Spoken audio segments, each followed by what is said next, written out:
আসসালামু আলাইকুম, welcome back to my another video. আজকে আমি গরুর ভুঁড়ি রান্না করব। তো চলো কিভাবে রান্না করি আমি সেটা তোমাদের দেখাই। তো এখানে আমি পেঁয়াজ আর কাঁচামরিচ কেটে নিয়েছি, আর আমি আস্ত রসুনও দিব, আবার বাটা রসুন বাটাও দিব। এখানে আদা বাটা, জিরা বাটা, ধনিয়া বাটা, জিরা বাটা একসাথে আছে, রসুন বাটা আছে। এখানে আমি 2.5 কেজি ভুঁড়ি নিয়েছি, কেটে ধুয়ে পরিষ্কার করে নিয়েছি। আর এখানে আমি এক এক গুঁড়া মশলা অ্যাড করব। তো তোমরা কিন্তু পুরো ভিডিওটা দেখো, কেটো না। তো এখানে আমি লবণ দিয়েছি, একে একে গুঁড়া হলুদ, বাটা মশলা দিব। এখানে হলুদের গুঁড়া দিয়ে দিলাম, এরপর আমি দিব মরিচের গুঁড়া। আর এভাবে রান্না করলে কিন্তু খেতে অনেক টেস্ট হয়।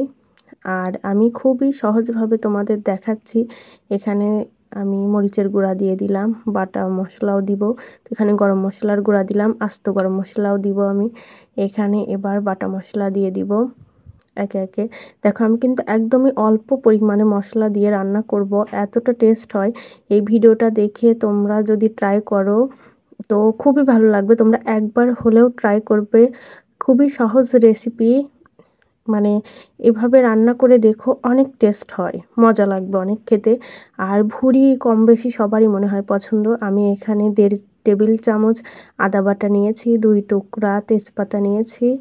আর এখানে এই তো গরম মশলা, কালো এলাচ 2টা, সবুজ এলাচ 5টা, দারুচিনি, লবঙ্গ, এখানে কালো গোলমরিচ নিয়েছি। আমি কড়াইয়ে তেল দিয়ে নিলাম। এরপর দেখো অল্প তেল দিয়েছি, কারণ ভুঁড়ি থেকে অনেক তেল বের হবে। আর এখানে পেঁয়াজ রসুন দিয়ে দিয়েছি, মানে পেঁয়াজ দিয়েছি, রসুনটা একটু পরে দিব। এর উপর আমি তেজপাতা দিয়ে দিলাম, যেটা আমি কিন্তু এই যে ভুঁড়ির উপর দিয়েছিলাম সেটাই। আর এখানে এই যে গরম মশলাগুলো থেতো করে দিয়ে দিছি। আর এখানে রসুনটা পরে দিলাম, আর পেঁয়াজের উপর লবণ অ্যাড করে দিয়েছিলাম। তোমরা কিন্তু পুরো ভিডিওটা ফলো করো। আর এখানে আমি তেল একদমই অল্প দিয়েছি, আর রসুনটা পরে দেওয়ার কারণ রসুন গলে যায় খুবই তাড়াতাড়ি, এই জন্য রসুন পরে দিয়েছি। আর রসুন বাটা ভুঁড়িতে একটু বেশিই দিতে হয়, কারণ ভুঁড়িতে রসুন লাগে বেশি আর কি। তো এখানে দেখো আমি এখন পেঁয়াজটা একটু পানি, মানে পেঁয়াজের গায়ে যে পানিটা থাকে ওটা শুকায় যাওয়ার পরে আমি কিন্তু এই যে ভুঁড়িতে যে মশলা বাটা দিয়েছিলাম, গুঁড়া মশলা সব সহ একেবারে ভুঁড়িটা দিয়ে দিলাম। আর এটা আস্তে আস্তে, মানে এই যে দেখো খুবই, মানে যে মিডিয়াম লো হিটে জালটা রেখে আমি ভুঁড়িটা দিয়ে দিছি। আর ভুঁড়ি কিন্তু এখানে তোমরা বুঝতে পারতেছো কিনা জানি না, দেখো কড়াইটা কিন্তু ভরে গেছে, 2.5 কেজি ভুঁড়ি।